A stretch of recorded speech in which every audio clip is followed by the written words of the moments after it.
Next example on a cyclic group. Since the set Z of all integer is a group with respect to the binary operator addition, this group is discussed in our previous lecture. As as this group is generated by a single element 1 of the set Z, therefore this group is called cyclic group, and the elements of this group is calculated as n multiplied by 1, where n belong to the set Z of all integer.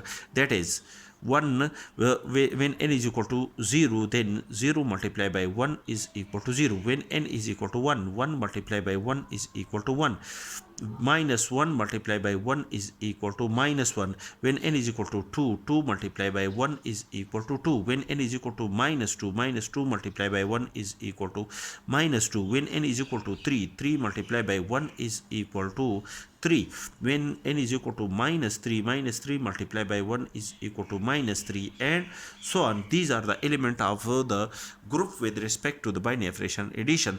Therefore, all the elements of this group is generated from the element 1 of the set Z of all integer. Therefore, we can decide that the group Z with respect to the binary operation addition is a cyclic group.